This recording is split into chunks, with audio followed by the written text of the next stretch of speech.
Шановні українці і українки, головне за цей день – річниця павутини. Наша операція, яка багато змінила.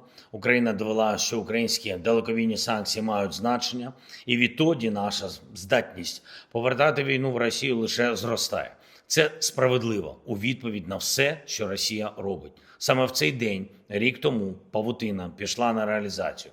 Це був вже фінальний етап після тривалої, ретельної підготовки. 41 російський літак був вражений, їхня стратегічна авіація. Якраз такі літаки, які вони використовують для ударів по Україні. Відзначив державними нагородами сьогодні тих людей, які безпосередньо старались, щоб павутина відбулась. Жодних деталей про цих людей сказати публічно я не можу, і це ще має бути не публічним довго.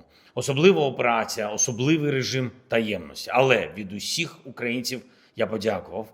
Від павутини була найбільша та найбільш неочікувана російська втрата за цю війну. Доказ того, що наші асиметричні операції, наша далекобійність, українська креативність працює реально на захист держави. Зараз у наших воїнів є здатність діставати російську військову логістику фактично на всю глибину тимчасово окупованої території. Практично немає для окупанта безпечних доріг на півдні і сході нашої держави.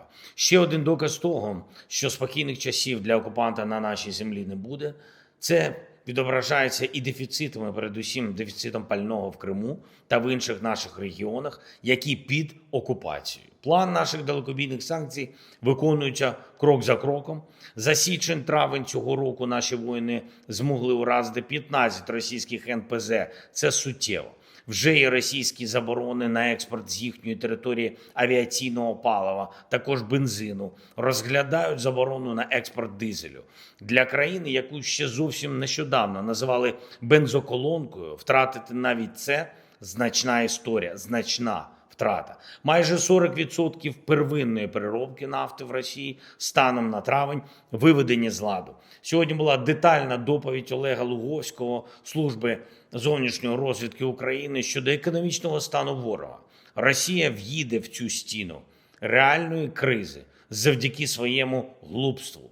Ми давно говоримо, що цю війну росіяни мають закінчити. Всі формати реальних перемовин, всі формати гарантування безпеки, формат достойного миру Україна запропонувала. Єдиний, від кого потрібне рішення – це російський керівник, який навіть не всю статистику отримує по тому, що реально відбувається. Ми будемо реальність робити ще більш очевидною. Я дякую партнерам за їхні кроки у санкціях і в тиску. Є нове затримання російського танкера. Дякую, Франція. Важливо, щоб Європа зробила сильний крок і модернізувала своє законодавство таким чином, щоб можна було такі танкери і зупиняти, і конфісковувати. Нафта, яку Росія так хоче використовувати, щоб фінансувати війну, повинна фінансувати захист від агресії. Це реально зробити. Ми маємо інформацію також, що Росія шукає, як пройти через економічну блокаду, через японські компанії, через деякі європейські компанії і також, на жаль, американські. Центральна Азія теж доволі багато уваги займає в російських розрахунках. Знаємо, як цьому протидіяти.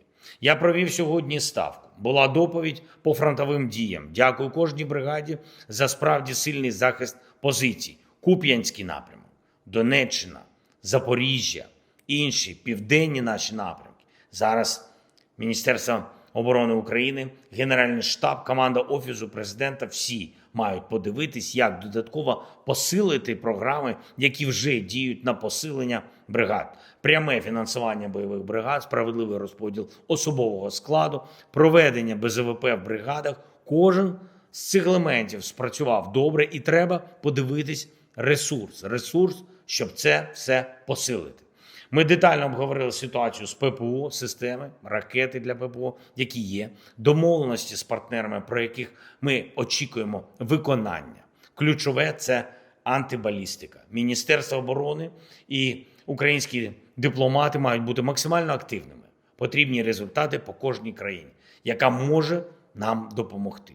Попередження, розвиток щодо російських ударів залишаються в силі. Масований удар може бути, вони його підготували. Наші захисники неба 24/7 готові настільки, наскільки це можливо з наявним постачанням. Ще одне: є рух, щоб були обміни. Ми стараємося, щоб найближчим часом відбувся ще один етап. Також домовились з нашими партнерами в Європі про додаткову комунікацію. Будуть зустрічі, будуть результати. Я дякую всім, хто б'ється, хто працює заради України. І, будь ласка, звертайте увагу на повітряні тривоги. Це дуже важливо. Обов'язково користуйтесь укриттями. Слава Україні!